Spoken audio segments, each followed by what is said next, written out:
আসসালামু আলাইকুম শিক্ষার্থী বন্ধুরা, ইত্যাদি স্কুলে সবাইকে স্বাগত। আজ আমরা নবম দশম শ্রেণীর উচ্চতর গণিত বইয়ের 1.2 অধ্যায়ের একটি সৃজনশীল প্রশ্ন নিয়ে আলোচনা করছি। সৃজনশীল প্রশ্নটি এখানে দেওয়া আছে। দেখো, দুইটি ফাংশন দেওয়া আছে। x এর কোন মানের জন্য g অফ x সমান 0 এটি বের করতে হবে। খ নম্বরে g অফ x ফাংশনটি এক ও সার্বিক কিনা নির্ণয় করতে বলা হয়েছে, এবং গ নম্বরে 3f ইনভার্স অফ x সমান x হলে x এর মান নির্ণয় করতে বলা হয়েছে। বন্ধুরা, এই চ্যাপ্টারের ধারাবাহিকভাবে সকল গাণিতিক সমস্যাগুলো সমাধান দেওয়া শেষে আমরা সৃজনশীল প্রশ্ন নিয়েও আলোচনা করেছি। তোমরা যদি প্রথম থেকে শেষ পর্যন্ত সবগুলো পার্ট পর্যায়ক্রমে দেখো তাহলে আমার বিশ্বাস যে তোমাদের প্রাইভেটও পড়তে হবে না। তোমরা এখান থেকে আশা করি এক সেট প্রশ্ন বোর্ড পরীক্ষায় পাবে আশা করছি আমি। তো বন্ধুরা দেখো, ক নম্বর প্রশ্নের সমস্যা আমরা শুরু করি সমাধান। x এর কোন মানের জন্য g অফ x সমান 0। তো আমরা দেখি, প্রথমে দেওয়া আছে g অফ x সমান x মাইনাস 3/2x প্লাস 1। তো এখানে বলা হয়েছে কি যে কোন মানের জন্য g অফ x সমান 0। আরেকটি দেওয়া আছে, তাহলে এখন g অফ x এর মান আমরা এখানে 0 বসিয়ে দিতে পারি, অথবা আমরা লিখতে পারি এবং g অফ x সমান 0 এটা লিখলাম। অতএব এই দুটিকে আমরা এখন কম্বাইন করব, অর্থাৎ g অফ x সমান এত, আবার g অফ x সমান 0। তাহলে আমরা লিখতে পারি x মাইনাস 3/2x প্লাস 1 সমান 0 লিখতে পারি, বা আর গুণন করি, 0 নিচে 1 আছে, এদিকে গুণ করলাম, তাহলে x মাইনাস 3 সমান 0 বা x সমান 3। তাহলে আমরা বলতে পারি x সমান 3 এর জন্য g অফ x সমান 0, আমরা সেভাবে লিখি। অতএব x সমান 3 এর জন্য g অফ x সমান 0। ক নম্বর প্রশ্নের সমাধান করে ফেললাম। এবার আমরা খ নম্বরে আসি। বন্ধুরা, খ নম্বরের দিকে একটু খেয়াল করে দেখি। এখানে কিন্তু কি দেয়া নেই। দেখো, আমরা বলেছিলাম যে যদি এখানে লিমিট কোডোমেন এবং ডোমেন যদি দেয়া থাকে সেই ক্ষেত্রে এক নিয়ম, আর যদি কোডোমেন না দেয়া থাকে তাহলে অন্য নিয়মে আমরা করব। তো এখানে দেখো, কোডোমেন কিন্তু দেয়া নেই। কোডোমেন দেয়া থাকলে আমরা f অফ x এর কি নির্ণয় করতাম? রেঞ্জ নির্ণয় করতাম। রেঞ্জ আর কোডোমেন যদি সমান হয় সেক্ষেত্রে আমরা সার্বিক ফাংশন বলতে পারতাম, আর যদি সমান না হতো তাহলে আমরা সার্বিক ফাংশন নয় বলতাম। তো এখানে যেহেতু কোডোমেন নাই সেহেতু ওই রুলস আমরা করব না, যেটা এই পূর্বের সৃজনশীলগুলোতে ছিল। তো বন্ধুরা দেখো, প্রথমে এক ফাংশন কিনা সেটি দেখাবো। তো আমরা খ নম্বর প্রশ্নের সমাধানটা শুরু করছি। খ দেওয়া আছে কি সেটি লিখলাম। দেওয়া আছে g অফ x সমান x মাইনাস 3/2x প্লাস 1। পূর্বের মতো আমরা ধরে নিই এক ফাংশনে যে কাজটি করেছি, x1, x2 belongs to dome g। আমরা g এর ভিতরে x1 এবং x2 ডোম g এর উপাদান হিসেবে আমরা ধরে নিলাম। এখন আমরা যেটি করব, যদি f অফ x1 সমান f অফ x2 হয় তাহলে আমরা কি লিখতে পারি? দেখো, তাহলে f অফ x1, সরি এখানে আমরা g অফ x1 দেব, যেহেতু ফাংশনটা g এর। তাহলে g অফ x1 সমান যদি g অফ x2 হয়, অর্থাৎ এখানে আমরা x1 বসাবো x এর স্থলে, x এর স্থলে, x এর স্থলে, আর ডান সাইডে আমরা x2 বসাবো x এর স্থলে, x এর স্থলে, x এর স্থলে, x2। তাহলে আমরা লিখি x1 মাইনাস 3 ভাগ 2x1 প্লাস 1 সমান x2 মাইনাস 3 ভাগ 2x2 প্লাস 1। বন্ধুরা, এবার পূর্বের মতো আর গুণন করি। 2x1 plus 1 into x2 minus 3, এখানে আমরা আর গুণন করব একইভাবে 2x2 প্লাস 1। এবার গুণ করে দিই, 2x1 x2 minus 6x1 plus x2 minus 3 সমান 2x1 x2 plus x1 minus 6x2 minus 3। তো বন্ধুরা দেখো, এখানে একই জাতীয় জিনিস আমরা উভয় পক্ষ থেকে বাদ দিয়ে দেব। এটা বাদ হয়ে যায়, মাইনাস 3 বাদ হয়ে যাবে, আর এই যে 2x1 x2 2x1 x2 বাদ হয়ে যাবে। তাহলে থাকে কি, মাইনাস 6x1 প্লাস x2 সমান x1 মাইনাস 6x2। এবার পাশে চেঞ্জ করি, -6x1 -x1 সমান -6x2 -x2, বা কি লিখতে পারি -7x1 সমান -7x2। এই -7 আর -7 কিন্তু উভয় পক্ষ থেকে উঠিয়ে দেওয়া যায়। তো আমরা সেটি করব এখন। দেখো তাহলে মানে x1 -7 দ্বারা উভয় পক্ষকে ভাগ করলে থাকে কি x1 সমান x2। বন্ধুরা তাহলে আমরা দেখলাম কি g of x1 সমান g of x2 এর জন্য আমরা পেয়েছি কি x1 সমান x2। আর আমরা জানি g of x1 সমান g of x2 এর জন্য যদি x1 সমান x2 পাই তাহলে ওই ফাংশনটি কি হবে, অর্থাৎ g of x ফাংশনটি একক হবে। x ফাংশনটি একক ফাংশন। বন্ধুরা প্রথম অংশ ক্ষয়ের প্রথম অংশ আমরা শেষ করলাম। এখন দেখাবো ফাংশনটি সার্বিক কিনা। তো আবারও সেই কথা বলছি, এখানে যেহেতু কোডোমেন দেওয়া নাই সেহেতু আমরা এইভাবে করব। এখন দেখো তাহলে এই অংশটুকু মুছে দিই, দেওয়া আছে জি অফ এক্স, এটুকু থাক। দ্বিতীয় অংশ এখন শুরু করব।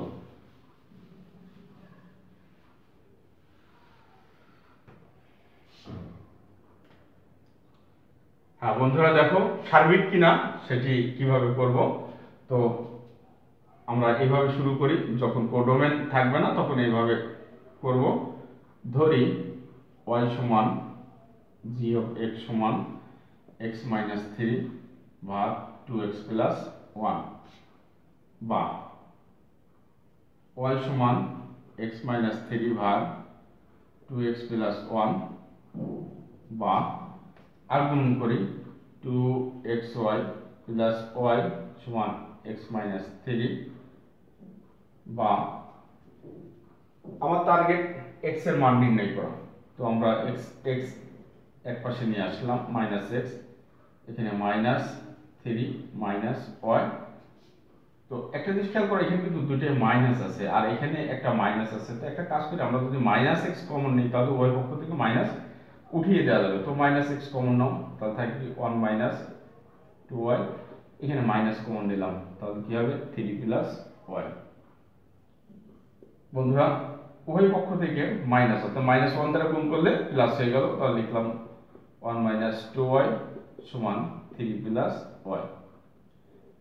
এবার আমরা লিখতে পারি x সমান 3 + y ভাগ 1 - 2y।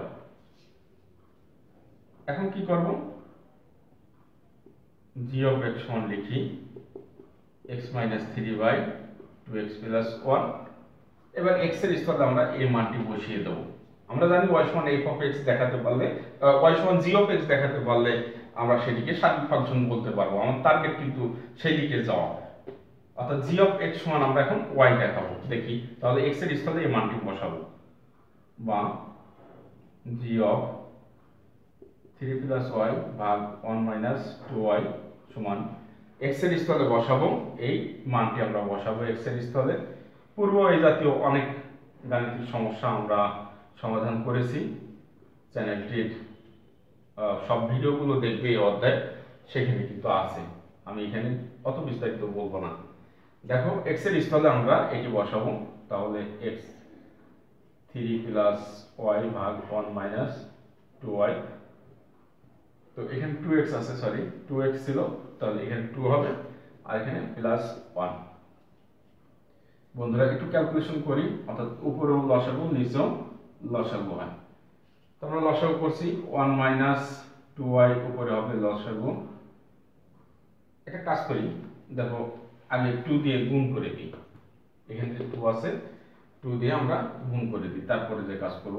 দেখো 3 + y ভাগ 1 - 2y -3, নিচে আমরা একটু 2 দিয়ে গুণ করে দিই, তাহলে কত হবে 2 * 3 + y ভাগ কত 1 - 2y, এখানে +1। বন্ধুরা বাম সাইডে চলে আসে, তোমরা একটু তুলে নাও। গাণিতিক সমস্যাটির সমাধান আমরা শেষ করতে যাচ্ছি, তো এটুকু তুলে নাও। আমরা একটা কাজ করি, আমি এটা ডান সাইডে লিখছি, এখানে হয়তোবা ধরবে, দেখা যাক। সমান আমরা লসাগু করব, উপরে লসাগু নিচে লসাগু। তো উপরে লসাগু কত হবে 1 মাইনাস 2y, তাহলে লসাগু করি 3 plus y minus 3 into 1 minus 2y, আর নিচে 1 মাইনাস 2y লসাগু হয়, তাহলে উপরে থাকে কি 2 into 3 plus y plus 1 into minus 2y, তো একবার 1 মাইনাস 2y লেখা যায়, তাই না? তো বন্ধুরা দেখো এখানে উপরে ক্যালকুলেশন করলে কি হয় 3 plus y minus 3 plus 6y, আর নিচে থাকে 1 মাইনাস 2y, এখানেও ঠিক তাই 1 মাইনাস 2y, 3 দুগুণে 6 প্লাস 2y, তারপরে থাকে কি প্লাস 1 মাইনাস 2y। তো বন্ধুরা দেখো এখানে 2y বাদ হয়ে গেল, আর এখানে 3 বাদ হয়ে গেল, তাহলে উপরে থাকে 7y ভাগ 1 মাইনাস 2y, আর নিচে থাকে 7 ভাগ 1 মাইনাস 2y। বন্ধুরা দেখো এখানে আমরা একটু উল্টে দিলাম, 7y ভাগ 1 মাইনাস 2y গুণ 1 মাইনাস 2y ভাগ 7, এটা বাদ গেল, 7 বাদ গেল, কাটাকাটি হয়ে গেল, তাহলে এখানে থাকলো কি y। তাহলে বন্ধুরা আমরা কি দেখলাম, দেখো f of g of x সমান কিন্তু আমরা y পেয়ে গেলাম, অর্থাৎ এটা মানেই তো আসলে x। তাহলে আমরা লিখতে পারি এখানে, দেখো এই পাশে চলে আসি, এই পাশে আমরা লিখি অর্থাৎ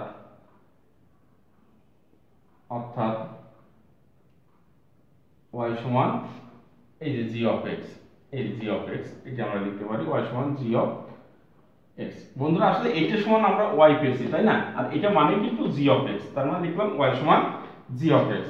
এটি আমাদের দেখানোর বিষয় ছিল। দেখো এটি সেই কোডোমেন আর এটি রেঞ্জ, দুটি কিন্তু সমান হয়ে গেল, সুতরাং আমরা বলতে পারি এই ফাংশনটি অর্থাৎ g অফ x, অতএব g অফ x ফাংশনটি সার্বিক ফাংশন।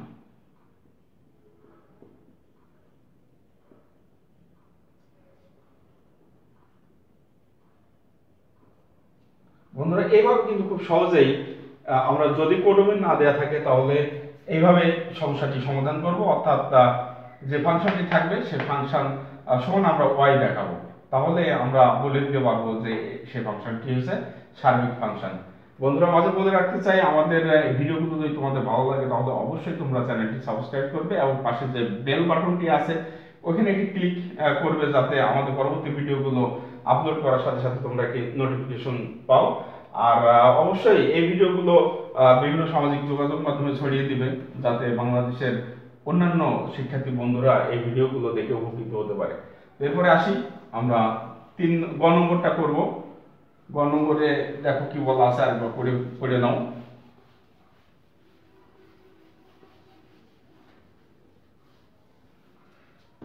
দেখো বন্ধুরা গ নম্বরে আছে 3 f ইনভার্স অফ x সমান x, তাহলে আগে f ইনভার্স নির্ণয় করতে হবে। তো আমরা লিখি দেওয়া আছে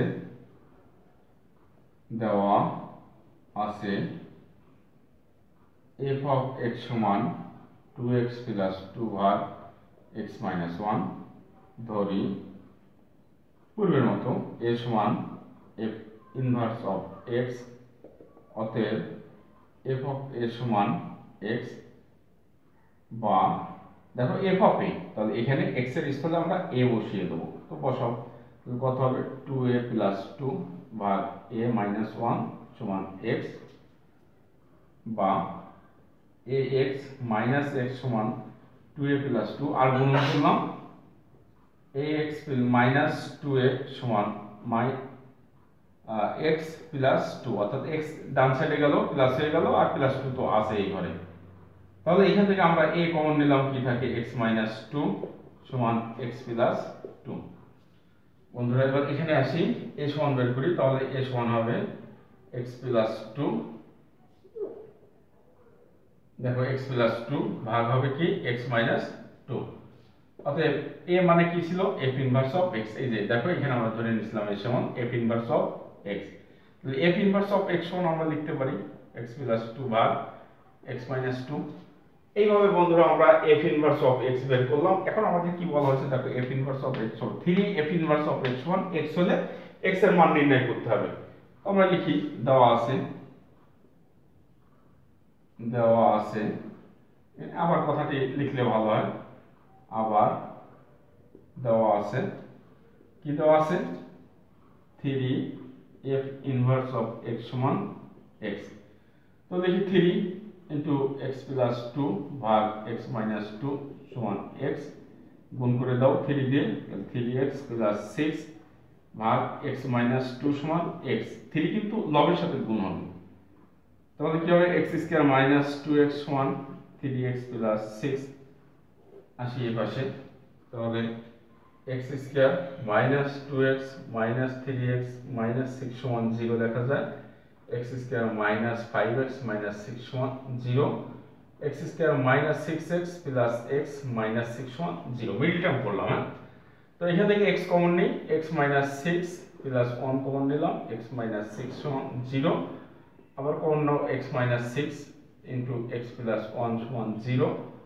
অতএব x মাইনাস 6 সমান 0, আর এখানে অথবা আমরা লিখতে পারি x প্লাস 1 সমান 0, বা x সমান 6 বা x সমান মাইনাস 1। তাহলে আমাদের x এর মান পেয়ে গেছি কত, x সমান 6 অথবা x সমান মাইনাস 1।